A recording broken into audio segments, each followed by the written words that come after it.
I'm being interviewed on Hannah's channel.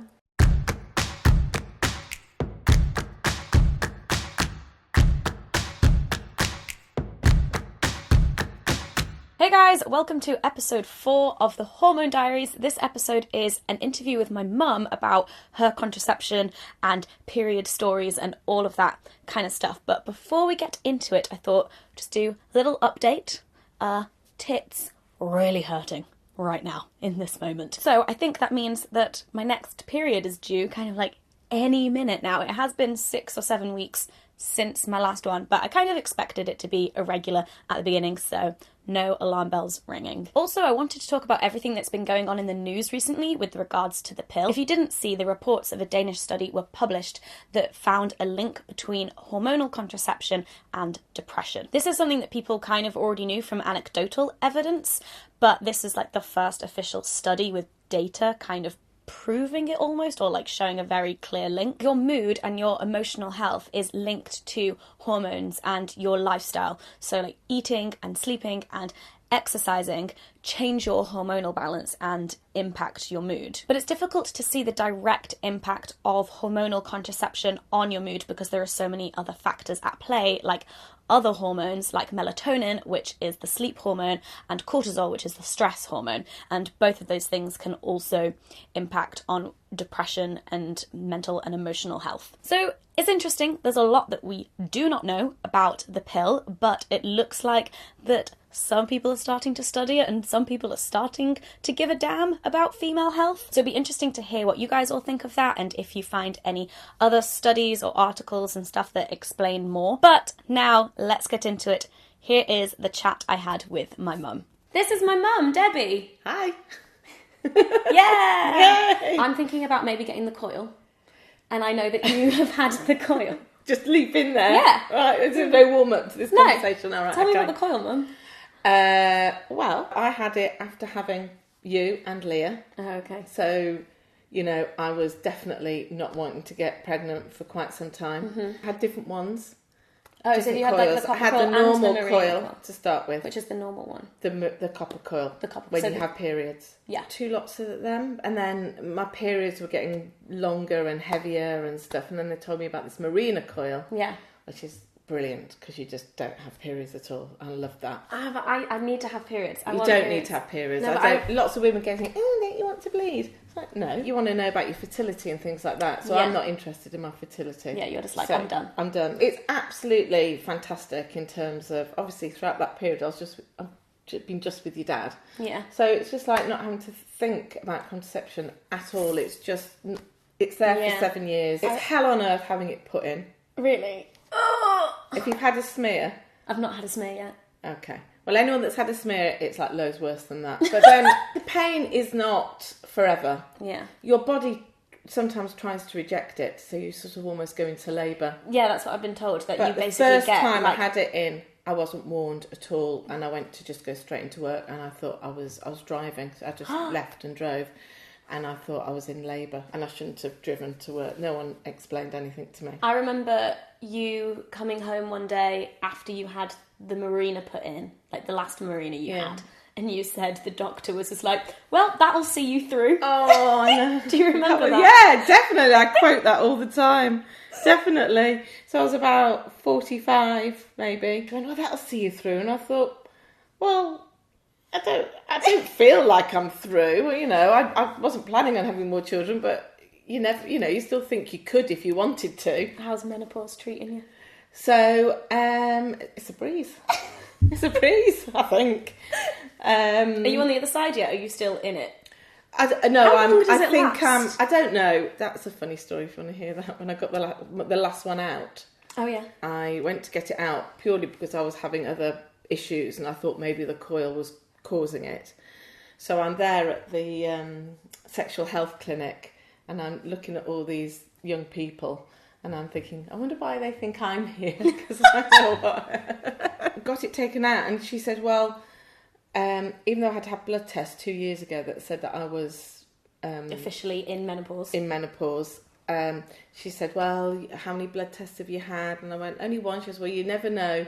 So she made me take this big bag of condoms away from the appointment, and I'm like 51, I think. But what if you got pregnant now? Well, that was 2 years. I was 50 years, 2 years ago, and So I've it's not not- got pregnant. So so- I think they're fine. No more brothers and sisters. No more for me. I'd be the headlines of the paper, wouldn't I? 52 now I am. So before you had me and Leah, Yes. what contraception did you use? So I was on the pill for a long time, and then, probably like you, I decided I should come off it because I've been on it a long time. Okay. And then I had the cap Oh, really? for a long time. And How was that? even They just won't. the smell of it They now makes won't. you feel ill. Oh, really? They won't give it to me. Like on the NHS, they Why? don't recommend it at all. I don't know. It seems like a real 1970s awful. thing. Oh. But my friend awful. uses the diaphragm, but she had to pay for it because they just wouldn't give it to her on the NHS. I constantly had thrush when I Oh, had really? that. Maybe you weren't using it properly. Messy, and I never got pregnant on it. It obviously Yeah. worked. Oh, can you tell the story about why I'm in this world? Why you're in this world. Yeah. Your dad was very keen to have, he put it on the agenda. Yeah. His dad died, he had a very old dad, and he decided he wanted to be a young dad. And I can't make decisions. I'm hopeless at making decisions. So I was at that time applying to do law. So basically I said, tell you what we'll do, I'll apply to do law, we'll stop using contraception and see which happens first. That's my way of making it. He was like, okay. And literally I got pregnant straight away. I had no idea. And I was like... So fertile. Oh my God. Contraception does work. Contraception. So I've never been pregnant before. And I was like, oh my God, it works. Which is such an obvious thing. But anyway. But also I think because you hear so many stories of people that like have a lot of trouble getting pregnant as well. Yeah. And you never know if that's going to be you. So I was 27 then, yeah. And I didn't do law. What were your periods like then? When you had periods when you were a teenager? I was okay, actually. Yeah. Really, I never Because struggled. I was fine as well. I never, my biggest thing, my tits used to absolutely kill me. Oh, Before a God. period. So They would just painful. be like really sore. Best thing about menopause, that carried on even with the coil. Because you still had a Mirena Coil. cycle. You still have a cycle, which I was only aware of it by my boobs, really. Yeah. But menopause sorted all that out. Oh, really? No. Menopause. Would Go recommend. menopause. Recommend menopause for that. I know that you've had to take the morning after pill twice. Yes. And I think I know that because I had to take the morning after pill. Oh, and I think I remember telling you. And then that was condom incidents. yeah, you said you got really nauseous on yours. I didn't feel my God, anything. I was I've so taken ill. the morning after pill twice now, and it's like meant That to might be a good sign meant for to be pregnancy then, because I think it makes you. I think it the big dose of hormones is a bit like the sort of hormonal changes you have when you're pregnant. I So think. maybe I'll have a smooth pregnancy. And I was really sick, being in early stages of pregnancy as well. So maybe horrible, absolutely horrid reaction. Did you? But you didn't like vomit back up the pill. No, I don't think so. Oh. Yeah. That's the father coming home. As I said before, I had got pregnant like literally in an instant. So it was Christmas Eve. Oh, so this was after you'd had kids. You were 6 months old. So I wasn't on the pill. I hadn't got a coil, so I had condoms at that time. Yeah. And we're up at James's granny's in a remote bit of Scotland. James's mum's, my granny. Your granny, Yeah. sorry, yeah, your granny. In a remote bit of Scotland on Christmas Eve. Lots of family to look after you. Yeah. You were 6 months old. So we said, well, we'll go and have a nap. For the nap. Well, it was a nap. We were knackers. A nap. So we went and had a nap. A mishap with the condom. Absolutely terrified, like you were 6 months old, that I was going to be pregnant. Thought, that's it, I'm pregnant again. Oh my God, I cannot cope. So we had to emerge from the bedroom. In front of all the family. A very stern great granny, and his mum, to see if we could to explain sheepishly what had happened and what we required, and I had to go and find some out of hours doctor somewhere to go and get us. So you found a clinic on Christmas Eve. I think we found a doctor that would prescribe something eventually. But can you imagine? It was the most embarrassing. It was just so embarrassing.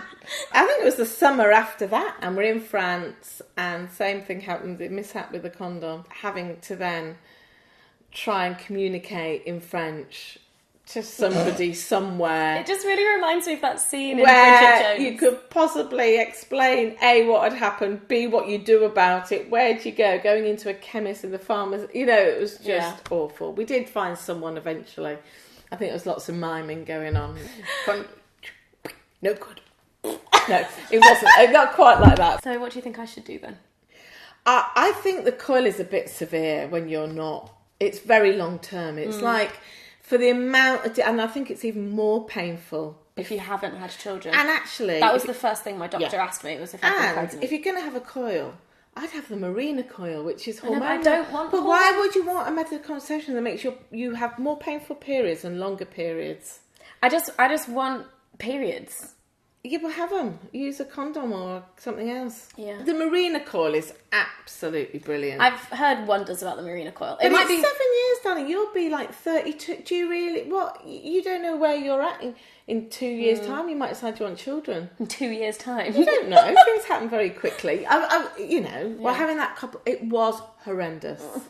It really was when I got it put in and taken out. It's really uncomfortable. I think I might just use condoms for now. You can have it in for up to 10 years, I think, now they work for. Yeah, 8 to 10 years. Yeah, which is worth the discomfort for that. But you're not planning a 10-year future, are you? So I've no idea. I don't know what I'm doing in 1 year. Exactly. So, Oh, thanks, Mum. I got lipstick on my cheek now. Give me a bit. Thank you so much for watching. Isn't my mum great? I think my mum is great. Please give the video a thumbs up if you enjoyed it and let me know all of your thoughts on hormones and birth control and periods and all of that stuff that we talked about in the comments. And don't forget to subscribe because I make new videos every week. And I'll see you soon. Bye!